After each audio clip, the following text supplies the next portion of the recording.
Okay. Good afternoon, everybody. My name is Joost Vervoort. I am an assistant professor of foresight for anticipatory governance at Utrecht University at the Copernicus Institute of Sustainable Development. And I'm here today to start our session about game jams for sustainable futures in a climate context. What the hell is that about? So you'll see there's a lot to talk about today. I'll start the presentation, and then our colleagues Kizi and Sven will take over from me to explain a little bit more about specific games. But first, a little bit of context. I mean, I think that as participants to this conference, we all know that everything is changing. If we think about transformation and how the world is changing, it's the climate, it's everything else as well. We're living through a time of rapid transformative change. And yeah, we don't really know how to deal with this, it seems like. Amitav Ghosh talks about a crisis of the imagination. We are not really able to imagine our way out of this situation. It's hard for many people to imagine what a better future would look like in the face of all this crisis, all these problems. As it's been said before many times, right, the people who are sort of in charge, looking at things from a sort of economic perspective, there's a famous quote by Margaret Thatcher who said that there's no alternative to neoliberal capitalism. It's hard to think about alternatives, but we really need to think about alternative ways to engage with the future, right? And so there are a lot of problems with how people think about prediction of the future. This is my specialty, sort of future scenarios and thinking about the future. Many people think, oh, well, we all know what the present is like, right? We know that things are the way they are. We have a sort of a consensus idea about what's going on. We all know what the past is like, and therefore the future is most likely to be, whatever we think it is, and there may be some uncertainty around it, but typically there's very limited ideas about what the future is like. But actually, if we really look at how people engage with future scenarios, with thinking about the future, we have to realize that we're all living in very different worlds, right? We have different versions of the present. There are also different pasts. We have different histories, different groups in society, different people have different versions of the past that we sort of living in. And if we really see that and we realize that, that also opens up our thinking about what futures may be possible.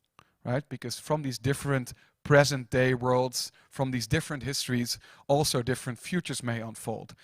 And this is the challenge, right? This crisis of the imagination in the face of unprecedented climate change, and the need to be more explorative, more imaginative around the future as a way to inspire action in the present, right? Yeah, so how does this all tie to games, right? Can game design come to the rescue? Well, potentially, right? If we are in a very utopian mode here thinking about games, what do games offer us? If we talk about video games, but all kinds of games, right? Well, they can offer us entirely new worlds to explore. They can allow us to step into new roles, take new perspectives, take perspectives of other people in society, take future perspectives of future generations, right? They allow us to play around with new rules. Can we reorganize societies? How would we react if things are organized differently and we're living by different rules? And can games also maybe give us new capacities, new skills, new things to do that we can do to basically change what's going on in the present? The answer to all of these things is very much yes, but potentially, right? This sort of potential of games to pluralize, to open up exploration spaces and to let us really inhabit new futures that we can then get inspired to make real in the present. It is a utopian but very attractive and very exciting way to engage with games as a way to open up the future in the face of climate change. Yeah, so game jams. So let's talk about it, huh?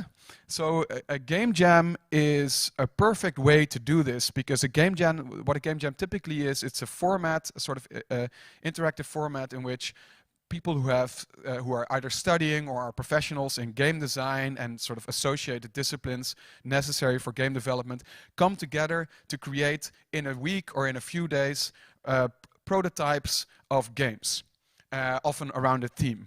And the wonderful thing about that is, of course, if we build many different games, each of these games can represent a different future, as we will see in my presentation and in Sven and Kisi's presentation. So, and of course, it has an educational and a sort of co-learning component, right, where we're working together while making these new worlds, these new systems, these new rules, these new roles. We're working together to create a new world. But, you know, if many people are doing that in a game jam quickly, you know, you get a lot of new worlds to explore, as we'll see. And the game jam that we organized this year was a game jam organized by Utrecht University and by the Utrecht University of the Arts, HKU, together. And this meant that we had a number of teams, about 125 students from HKU, game designers, audio designers, visual artists, etc., programmers, all kinds of skills for game development, and our own students like Sven and Kisi, who brought in the sustainability expertise into this game design process. So they learned a lot from each other doing this. But we didn't just sort of generally say, okay, just make games about climate change and just see what comes out. We actually had some real sort of societal stakeholders and clients that we worked with to get inspiration on specific topics for a number of these groups, was each working with each one of these teams. So I'll go through that, and I will explain which games were sort of reactions to these themes, and then we'll reflect on that a little bit before I hand over to Kisi. So the first theme, and actually the two games that you'll hear about today are both from that theme because it's most focused on climate change, was the CGIAR program on climate change, agriculture and food security. The CGIAR, the Global Consultative Group on International Agricultural Development Research, is a global agricultural development organization. They do a lot all over the world on agriculture in developing country contexts, and they're interested in how agriculture and climate change are related, right? Obviously, climate change impacts agriculture a lot, especially in the world's most vulnerable countries. And they were specifically interested in how can we have more sort of gender equal approaches to climate change from an agricultural perspective, and how can we involve youth and think about the concerns of youth and the future. So we will be hearing about Sustainability next, the game developed by Kisi and her team, and Growth, which Sven and his team will talk about. But two other games were developed under this theme. The first was Harm to Table, which is a multiplayer game where one person plays a female farmer working on a farm, and another player plays a consumer who is shopping. And these systems are connected to each other, so the consumer's choices influence what the farmer can do and sort of make money from. The next game is a very different interpretation, and you'll see how interesting it is to get all these games come out of this game jam. So this game is called Tnaup, and it's sort of like a game where you play various non-human elements in an environment around a woman farmer who's struggling to sort of keep things going and to live.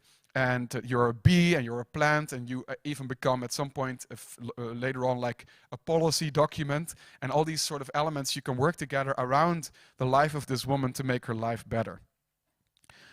A completely different way to approach this topic was to say, okay, we can use games to open up these radical futures, but if we look at the commercial game sector, this is typically not happening, right? A lot of games are sort of all the same dystopias where you're the hero just shooting everybody to make things marginally better, but it's just like this sort of like Mad Max future or something like that. So how can we, this was a sub-project together with people from the game sector, including journalists and people from the industry, to have people open up that space. The goal here was to say, make a game that's radically different from everything else that you see out there in the commercial game space. So we based this on some research that I won't go into too much, that showed that commercial games, even indie games, are mostly limited to very specific dystopian futures.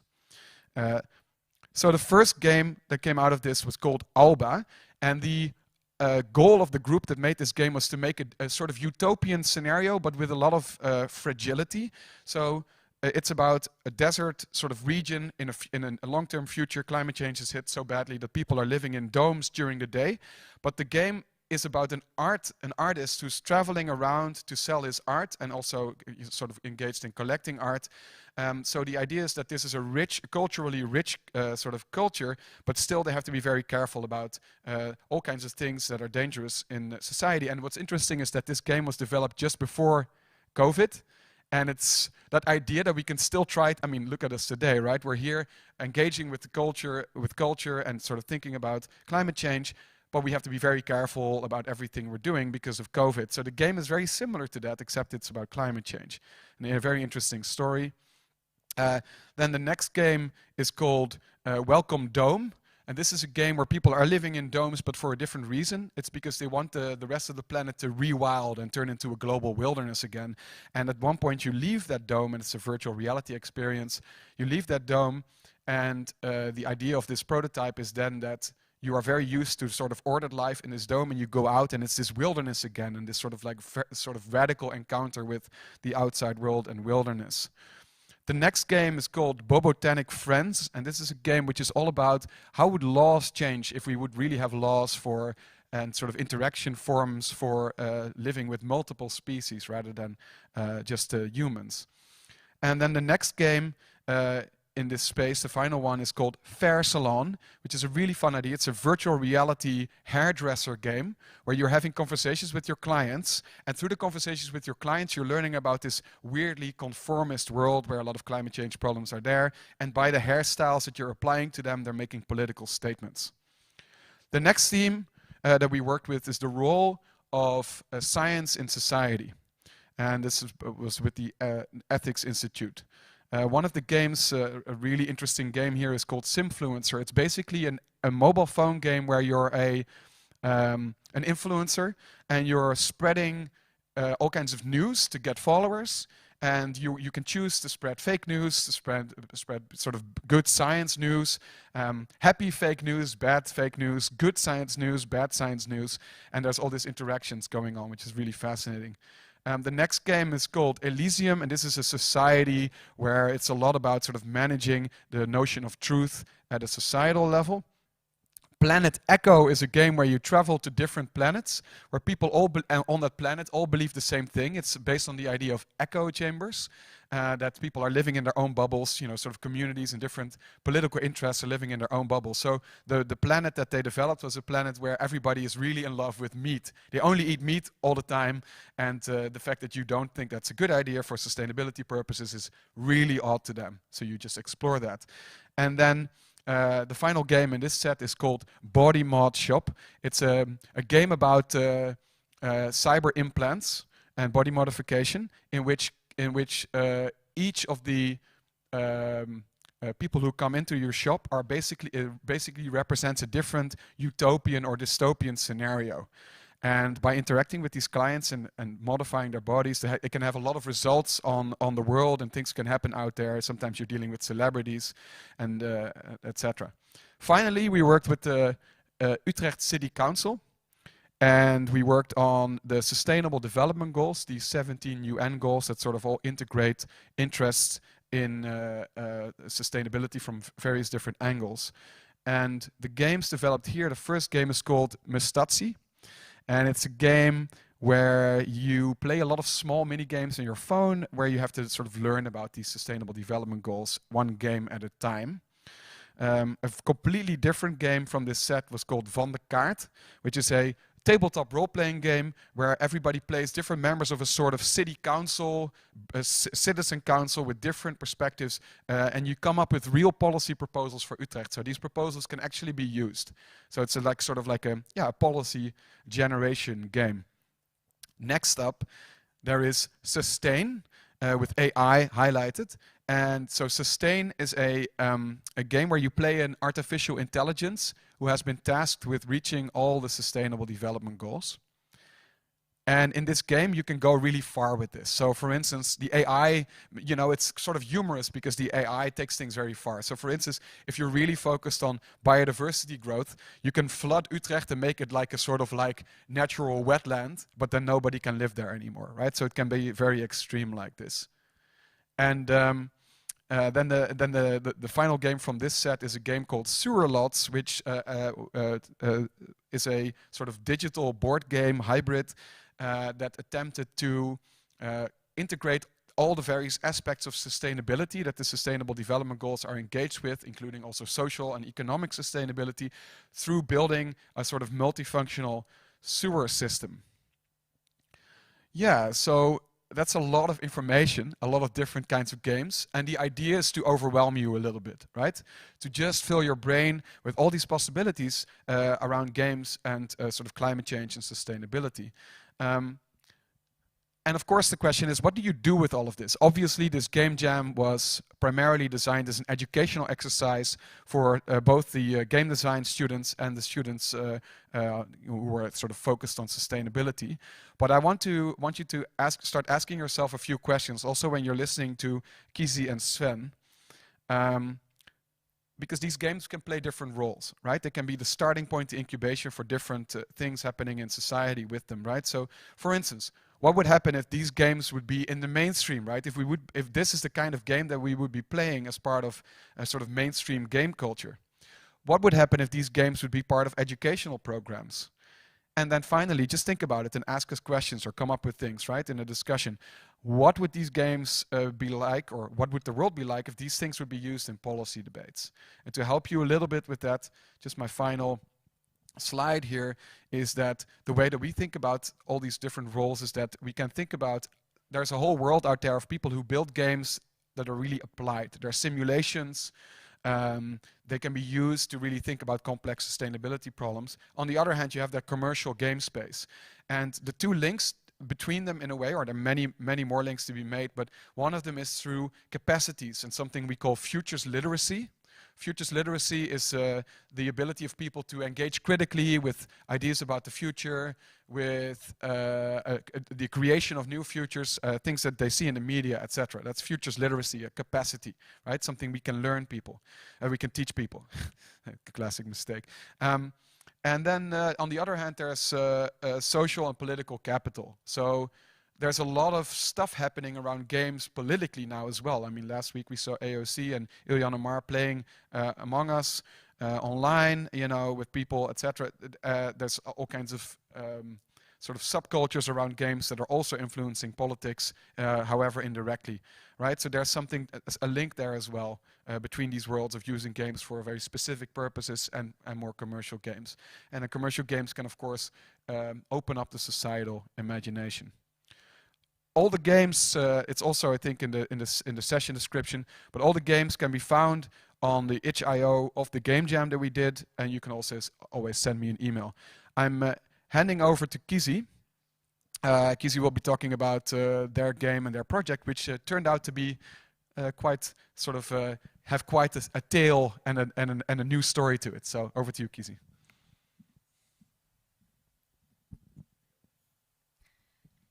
Thank you, Joost. I will start my slide. Ooh, okay. Well, first, so I'm from Team Sustainabuilds. We were a team at the Game Jam. And so I'll first introduce the team. So we were with 8 people in total, and I was the only student from the University of Utrecht. And the other students from the HKU. As Joost already explained, we were quite a diverse team. And there were so developers, game artists, so 2D, 3D game artists, and interaction and game designers in our team. So we could do whatever we wanted with the game, it almost felt like. And so, as Joost already mentioned, we were part of, or the Sustainability Game Jam was a part of this course we were all following. And so we had a course of 2.5 months, and the Game Jam was in the beginning week of this course. And so this Game Jam allowed us to quickly think up ideas and then make them into a prototype. And so at the beginning of the Game Jam, we got appointed our client, in this case CGIAR. Joost already told a bit about them. And they wanted certain themes to be included in the game. So for example, gender, youth, and agriculture. We as Sustainabuilds mainly focused on agriculture and youth. And we were also thinking like, okay, what is going to be our target audience? What is going to be our goal in this game? And so we thought of the goal would be nice if it was more like an educational purpose. So for example, if you're in the classroom learning about agriculture, you have this game you can play after the lesson. And also we thought our target audience should be a target audience that had to do with youth agriculture and also in sub-Saharan Africa. We in the end choose Kenyan youth. Why we chose them is because in Kenya a lot of people are still very heavily dependent on agriculture. There's a lot of small farm holders and they really get to experience the effect of climate change, and so those are one of the reasons. And also we had some contacts in Kenya. So we thought, okay, we should make this game for Kenyan youth. And so then we had the idea, okay, we need an educational game and the game is for Kenyan youth. So then we had to think up ideas, and this was in the middle of the game jam.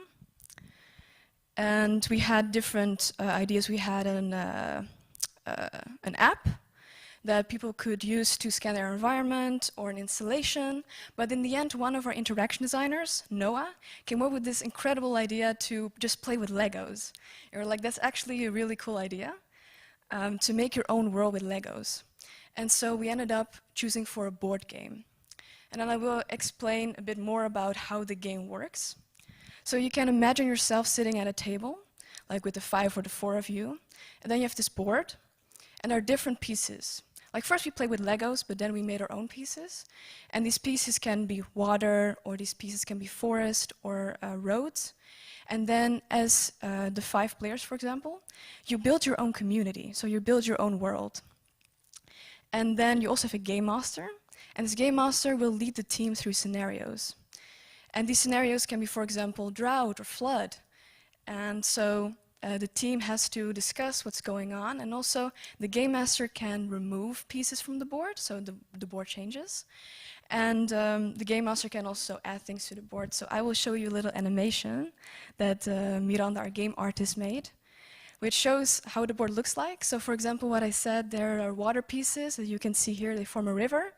And you also have like forest pieces and road pieces and buildings. And so you can really create your own community. And what I said about like the different scenarios, you can imagine that, for example, the game master, when there's a flood, he will expand the river, so the river looks bigger. And also, if there's a bridge and there has been a flood, maybe you remove like one of the bridge parts. And so really it changes how the world looks. And at the same time, this board game can also give more incentive for discussion because you're in the same room still and you're playing the same game. And so that's why we ended up with this prototype for the game jam. Then after the game jam, we still had quite a lot of time to develop the game. So enough time to ask questions, because for us as a team, we've never been to Kenya. So we had a lot of questions like, what is common? What are problems that people are facing that we should include in the game? And so we got opportunities to test with HKU students, so test the game, play testing. And also Joost gave us the opportunity to go to a convention and play test with researchers, but also people that are from Kenya and have some more hands-on information about what is normal there and what kind of maybe informal solutions people use for their problems. So that was playtesting the game. We got to add more components like different kinds of crops that people grow, or different kinds of roles people can get into when they're playing the game. So that was the playtesting part. And then at the end of our game course, sadly, Corona was kind of big at that point, and so we couldn't physically showcase our game anymore. So Marciano, our game designer and interaction designer, actually he was also at this point our developer, made this a digital prototype in Unity. And so we could play this game and physically showcase it, or not physically, digitally showcase it to people that were interested, but also to our teachers. So that was kind of the end of our journey. Well, is it?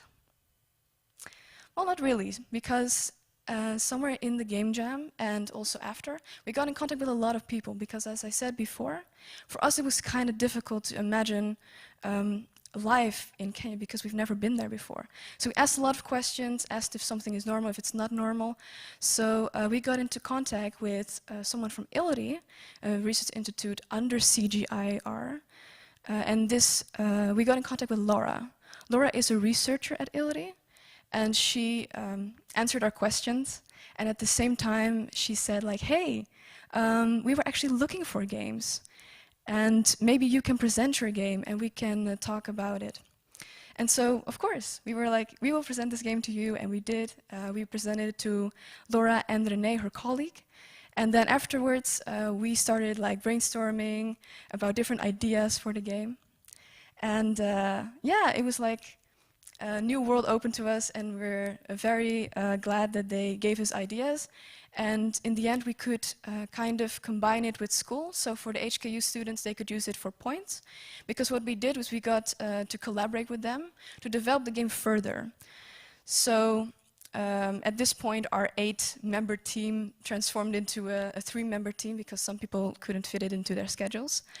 But nonetheless, we still are working on this game at the moment. So right now, it's going to become a research tool.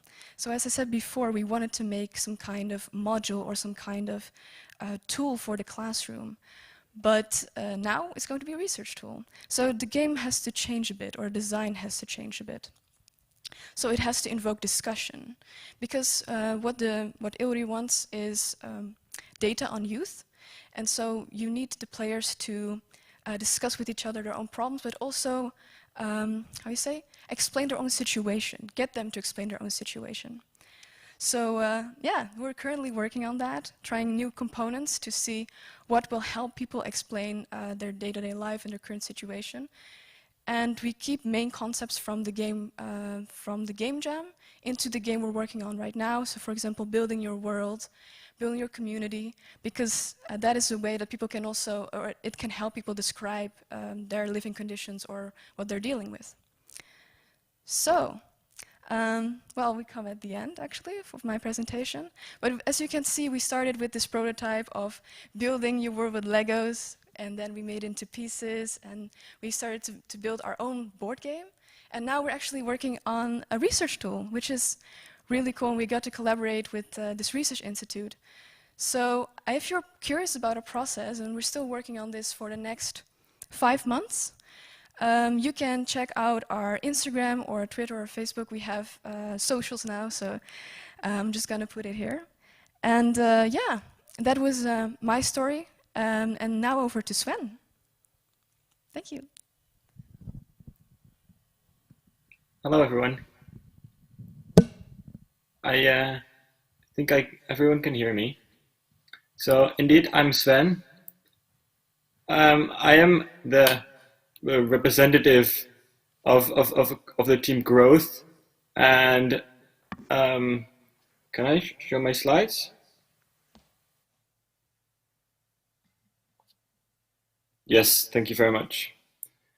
So indeed, we were working for the CGIAR client, and our approach was a bit different.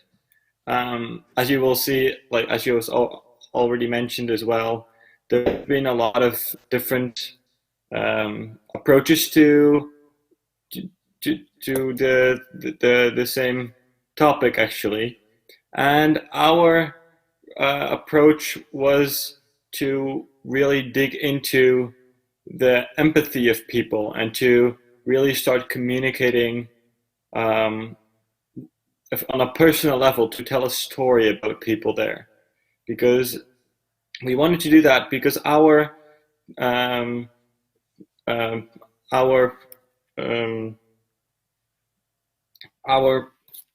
target audience was mainly the youth here in the Western world, and therefore we hoped to bridge the gap a little bit, both because obviously CGIAR works in regions that are far away from the players, and therefore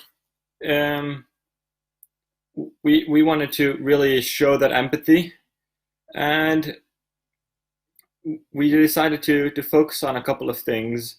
As was already mentioned here, there were some topics that were most important, and we decided to really focus on the gender equality issue. We drew inspiration from that from the game Brothers: A Tale of Two Sons, which is actually not on purpose per se, but it was eventually what it got to look like a lot. And I'll show you graphics and pictures in a few seconds. So we wanted to show a story and to make people feel that they are able to influence this. So I just wanted to show a couple of pictures of the playtesting. Here we are in a very rudimentary phase of the playtesting, and that really showed that we can do so many things with this game. And we were developing the game, and it got bigger and bigger and bigger. Eventually we had to say, okay, we stop here because it's really going to be enough for now. So you see two people here, and they are a boy and a girl, and they can talk in the game, but as it is a cooperative game, a co-op game, we have the players sit next to each other, so they have to talk during playing, which hopefully invokes some discussion. The storyline is as follows. These two are orphans, as life in the arid regions of Ethiopia, where we are focusing our game on, is getting more and more difficult. And as such, they have to find a way to go to Europe. At least that's the story. So these people go off, and they don't really have an idea of where they will go. But along the way, they have to do certain puzzles, and they have to talk to certain people to go further through the game. These people are sometimes they will sometimes say very stereotypical things, which often, obviously, we want to invoke discussion with. I'll show you another one. And for example, this is also the main meat of the climate change and the agricultural topics, because this game is coming along a couple of times, and it shows the boy, he has the ability to plant the corn, and the girl has to water the corn. So in these blocks, in these plots, they have certain tasks, and because obviously climate change is becoming more and more prominent, especially over the last decades, it's really difficult to maintain these crops and to grow these crops. So after about 5 seconds, the crop that has been planted has to be watered, and it has to be watered a couple of times before it actually grows, and it can be harvested by the boy again. This is often a very frustrating process. We have heard also from playtesters, but it's also to show that in real life, it is really frustrating to really put a lot of effort in there, and you get little or no return. Over the course of the game, the storyline switches a bit, because the boy and the girl start to realize that it is actually more beneficial for them if their roles of gender are more equal. It's not just that the boy takes the lead and the girl follows, or that the boy plants and harvests and the girl is watering the plants. There is mutual enforcement. So the girl here is caring for the boy, and not in a stereotypical way, but because the boy has hurt his ankle, and therefore she can do something back. Eventually, you'll see in this in another part of this game, just after they left here, they are being attacked by hyenas, and the girl actually protects the boy from being attacked, as he is obviously hurt. That's a necessity. It's not only in their social constructs, but also sometimes in physical constructs, that the gender equality or inequality feature comes into play quite literally, because on the left you see an elevator that is being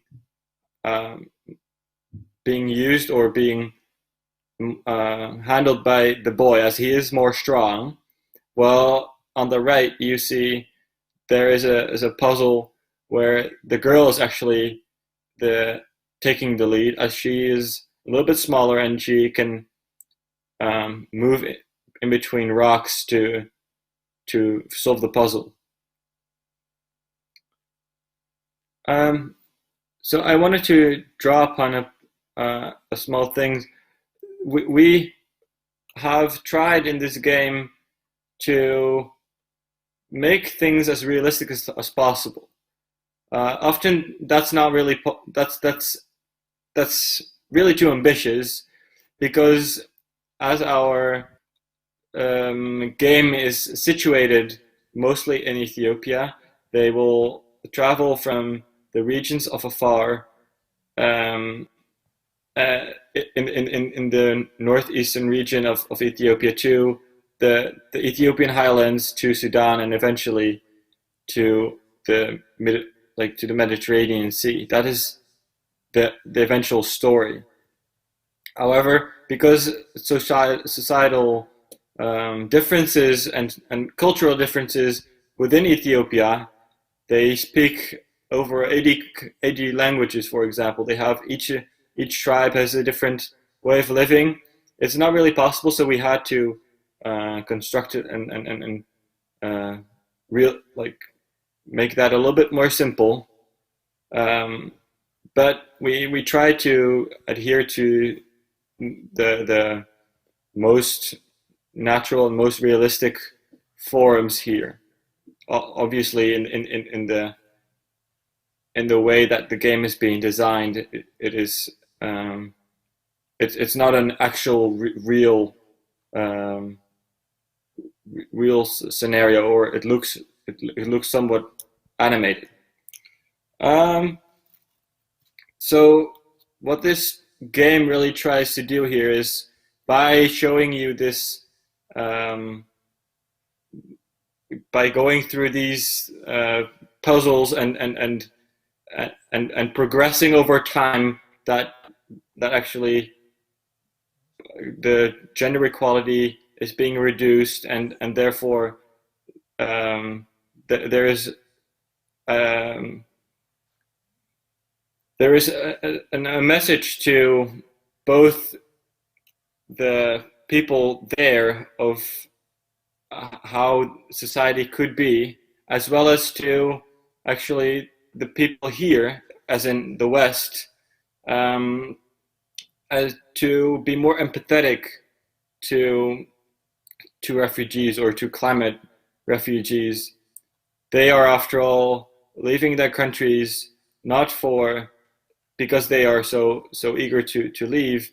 It is because they have to, and that is also one of the stronger arguments of this game to be more empathetic towards the refugees that come into Europe, for example.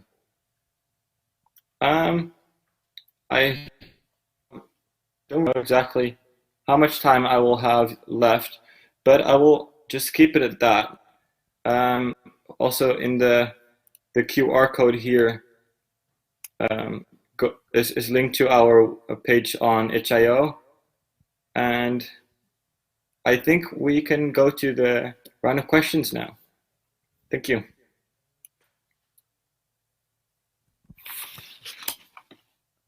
Wonderful. Thank you, Sven. Fantastic. So we have some time for questions about each of the three presentations. I believe that the questions will appear, and I can moderate that discussion. So don't see any questions yet. So I'll just kind of reflect on what we've heard today. So while the questions come in. So feel free to ask any questions through the online systems, and they'll pop up. But yeah, it's really interesting to see these two examples, I think, because they go to show the sort of diversity of types of engagement with climate change that is possible with games. Because the game by Kizzy and her team is very much a sort of research instrument. It is very fun. Like, I've played it. It's a very engaging, fun game. The mechanics are very deep in terms of climate change adaptation, which is really cool.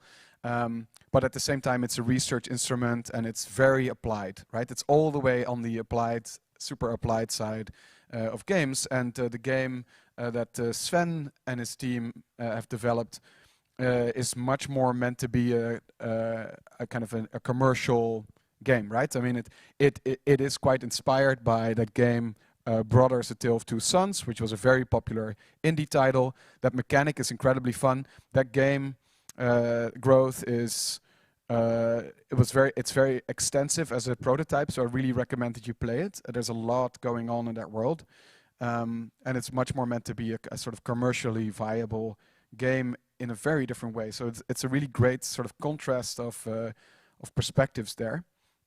So I think that's really good to see, and you can tell from all the games that are presented that the spread is incredibly diverse in that sense. So that's great. So yeah,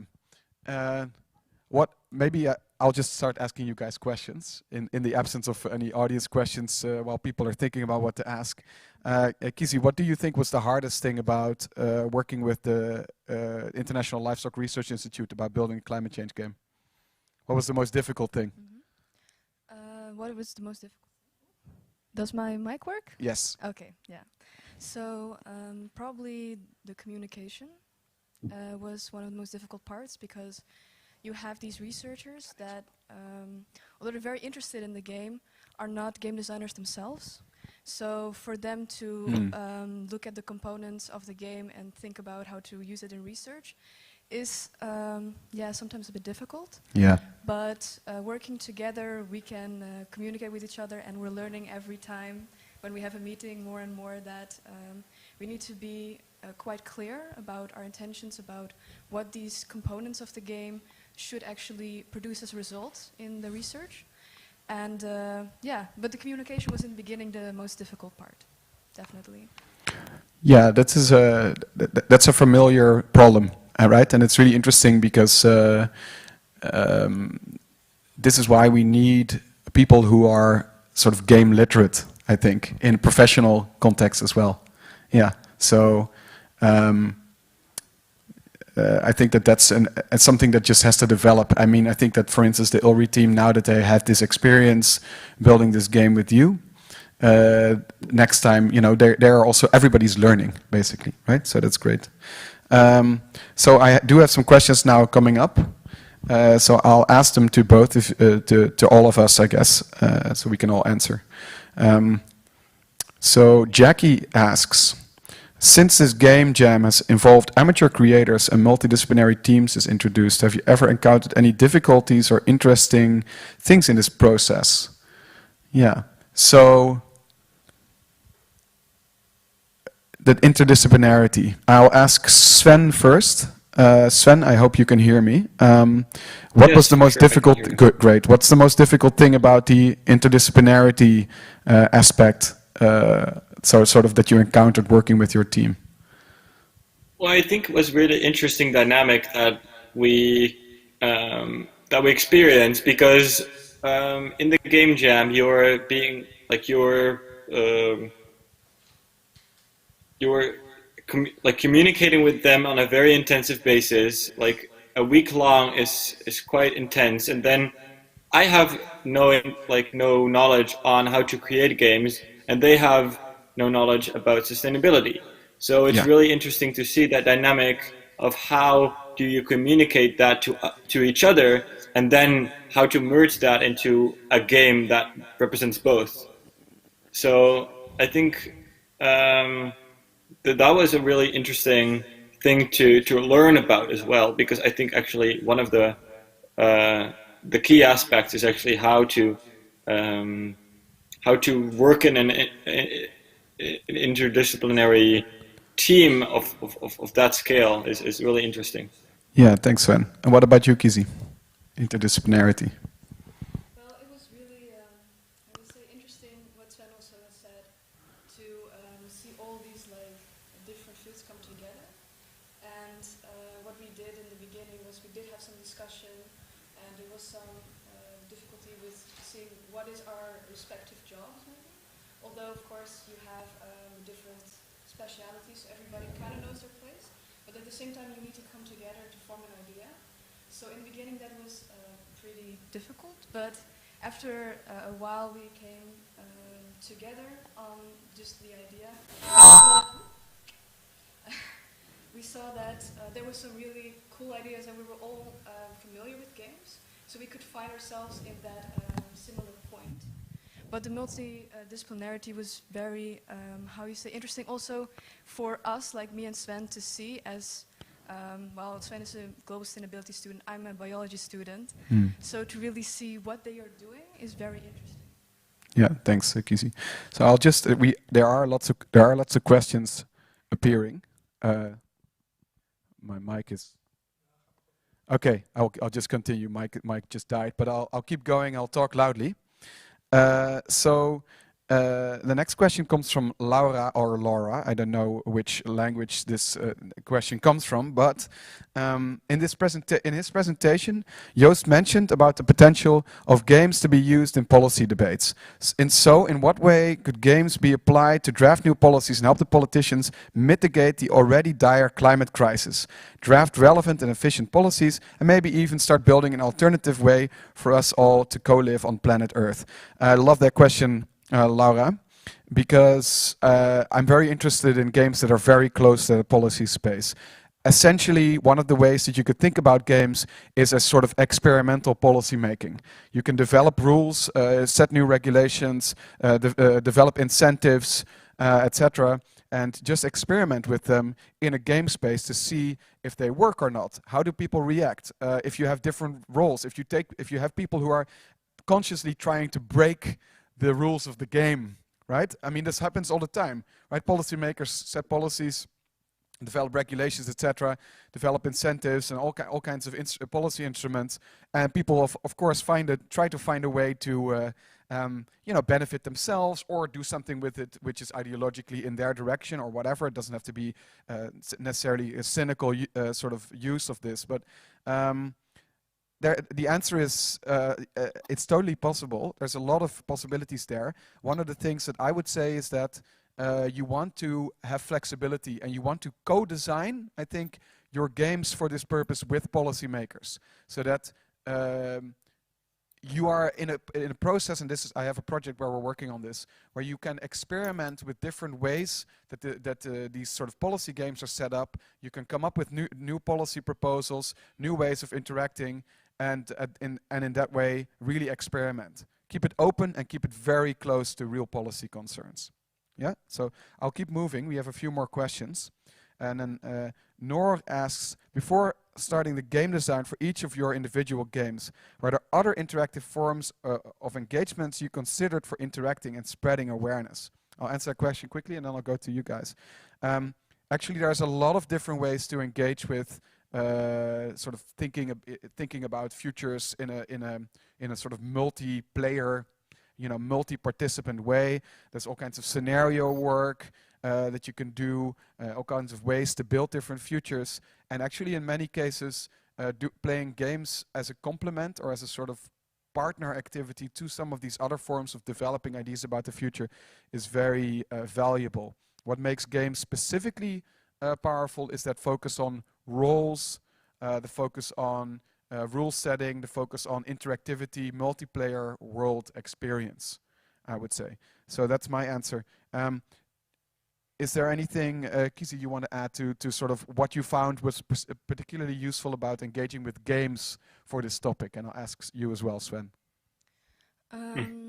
Let's see. So, for example, one of our early ideas was to use it as a tool in the classroom. And I think that's also quite nice about games, that you can kind of combine them with something else. Like, for example, when you have like a lesson and you learn about theory, then afterwards playing a game to kind of, motivate players and get them into, the stuff that you want to teach these children or adults. So it's, I say, a nice thing to add as well, like an add-on module. So in that way, it can also, suffice its role. Yeah.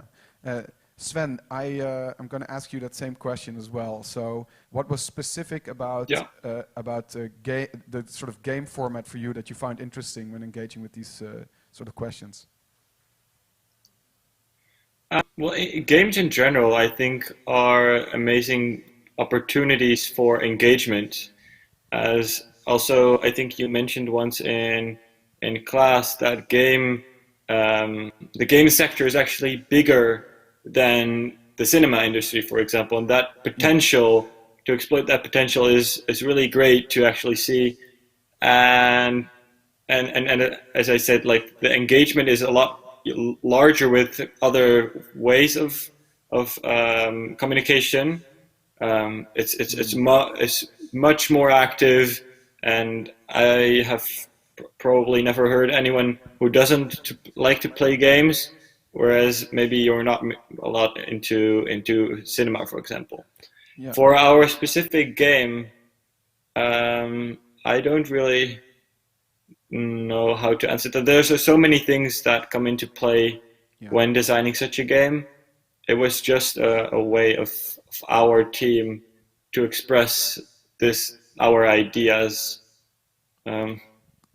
Yeah, I think Sven, in your game, the focus on skills and these starting with these set gender roles, and then the skills over the game being transferred to between the brother and sister, in a way, is a really great sort of mechanical way to show gender inequality and also how people treat them differently, etc. Right?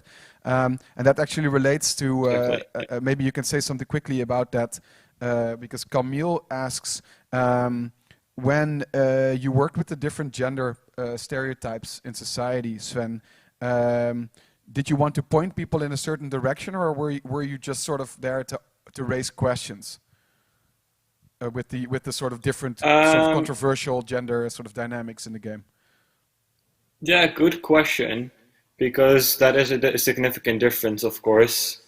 I would say that we did, of course, by using certain discourse, by using certain language, we nudged people in some ways. Right.